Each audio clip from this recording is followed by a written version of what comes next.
Los transformadores son capaces de recibir corriente alterna a un voltaje y suministrarla a otro voltaje diferente. De esta forma transportamos corriente a largas distancias, reduciendo enormemente las pérdidas. En este vídeo veremos cómo funciona y cómo se construye un transformador trifásico, empezando por su forma más simple.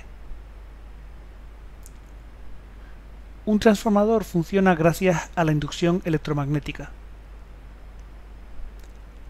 Un flujo magnético variable a través de una espira induce una fuerza electromotriz en ella.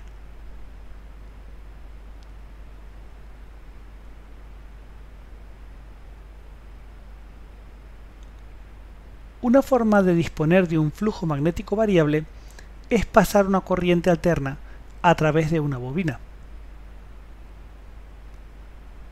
Un conductor por el que pasa una corriente produce un campo magnético a su alrededor. El campo magnético producido por un arrollamiento será como se muestra aquí. Como la corriente varía por ser alterna, el campo magnético asociado a ella también cambia.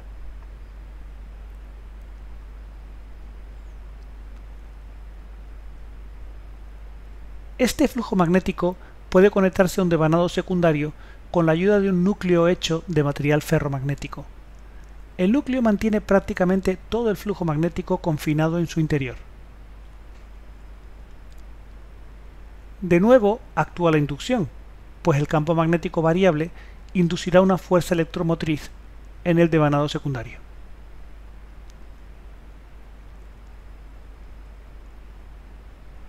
Cada vuelta puede considerarse una espira individual conectada en serie con la siguiente. Por eso la fuerza electromotriz total será la suma de las fuerzas electromotrices individuales que se han inducido en cada vuelta. La fuerza electromotriz por cada vuelta del primario es la misma que se induce en cada vuelta del secundario, porque por los dos devanados pasa el mismo flujo. La fuerza electromotriz por cada vuelta del primario se relaciona con el voltaje aplicado, tal como se muestra. Como resultado, la fuerza inducida en el secundario se expresa así. Esto significa que podemos bajar el voltaje dándole menos vueltas al secundario que al primario. Y podemos subir la tensión con más vueltas en el secundario que en el primario. Como la energía se conserva, la potencia también lo va a hacer, así que las corrientes y tensiones del primario y del secundario siguen esta relación. A la relación entre el número de espiras del primario y del secundario se le llama relación de transformación. La tensión de cada bobina es aproximadamente equivalente a la fuerza electromotriz cambiada de signo. Por eso podemos sustituir fuerzas electromotrices por tensiones en la ecuación que vimos antes. Recuerda además que como la potencia se conserva, es fácil obtener las intensidades de entrada y salida.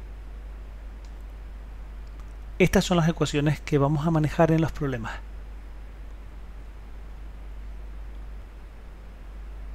Los transformadores trifásicos usan 3 transformadores monofásicos como este.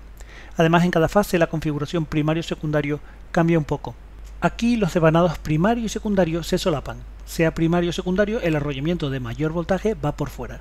Para el vídeo y responde cómo sabemos que el devanado rojo es el de mayor voltaje.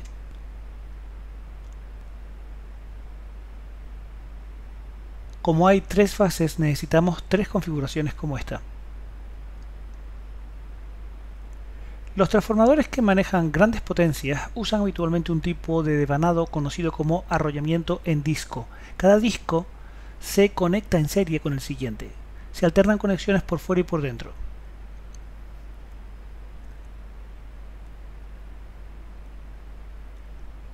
Decide si los devanados de menor voltaje se conectan en estrella o en triángulo. Para el vídeo ahora.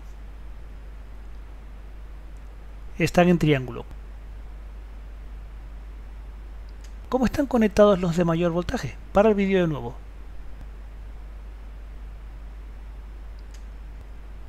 Están en estrella. Así se consigue una diferencia de voltaje todavía mayor, concretamente raíz de 3 veces mayor. Además, la conexión en estrella en la salida de un transformador elevador permite sacar no solamente los 3 cables de la fase, sino también un cuarto cable, el neutro. La carcasa del transformador se conecta a tierra. Para evitar un arco eléctrico o corriente de fuga en los puntos de salida y entrada de corriente, se usan aisladores eléctricos de alta eficiencia. El núcleo se fabrica con láminas de acero. Así se reducen las corrientes parásitas.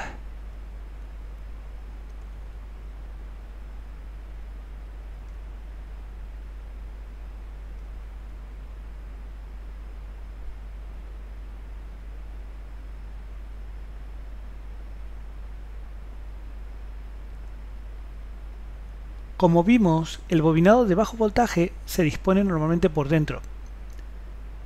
Como las máquinas rotativas, los transformadores tienen pérdidas del hierro, es decir, las debidas a los ciclos de histéresis y a las corrientes parásitas, y pérdidas del cobre por efecto Joule. Estas pérdidas producen calor. El transformador suele sumergirse en aceite refrigerante para disipar ese calor. El aceite disipa el calor por convección natural, ayudado por aletas de refrigeración.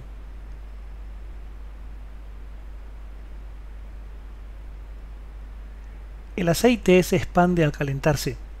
El contenedor reventaría si no fuera por un depósito de expansión que absorbe los cambios de volumen. Como en cualquier máquina eléctrica, en un transformador existen dos tipos fundamentales de pérdidas, en el cobre y en el hierro. Las pérdidas en el cobre son debidas al efecto Joule, es decir, al calor generado por la resistencia óhmica en los conductores del primario y del secundario. Pueden disminuirse aumentando la sección de los conductores. Las pérdidas en el hierro son debidas a la histéresis y corrientes parásitas o de foco en el interior del transformador, así como al flujo de dispersión. Recuerda que la histéresis es una acumulación de energía debida a que con cada ciclo de corriente alterna el material se magnetiza y desmagnetiza dos veces. La histéresis se reduce eligiendo un material adecuado, que es lo mismo que decir que sea magnéticamente blando. Las corrientes parásitas ocurren por algo diferente. El campo variable las induce en el núcleo. Las corrientes parásitas se reducen sobre todo laminando los núcleos y aislando eléctricamente unas láminas de otras, habitualmente dándoles una capa de barniz aislante. En casos extremos, como en la alta frecuencia, los núcleos se hacen de acero granulado, aglomerado con barniz aislante, de manera que cada grano está aislado de los demás. Pero las corrientes parásitas también pueden disminuirse eligiendo un material para el núcleo que no sea muy buen conductor, es decir, aumentando su resistividad. Es habitual que se elija acero al silicio. Por una parte es blando, y así se reducen las pérdidas por histéresis. Por otro lado, el silicio le confiere una resistividad relativamente alta para reducir corrientes parásitas.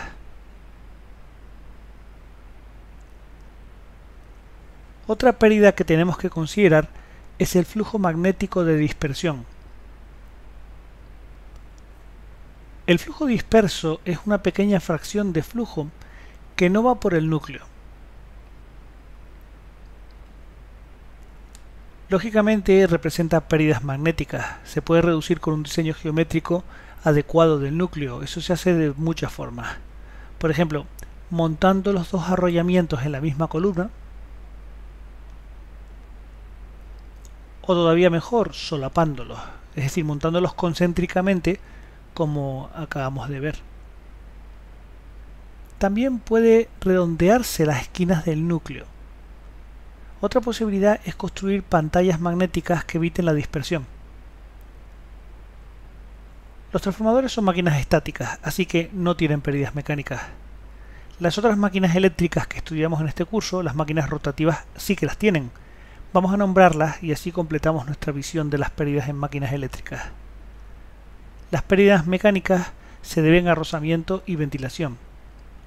Los rozamientos pueden ser de tres tipos, pueden ser los cojinetes, las escobillas o bien otras partes móviles con el aire, que en un rozamiento con el aire no contamos aquí el ventilador, que de hecho va a ser el segundo tipo. Una ventilación forzada es necesaria para que no se sobrecaliente la máquina.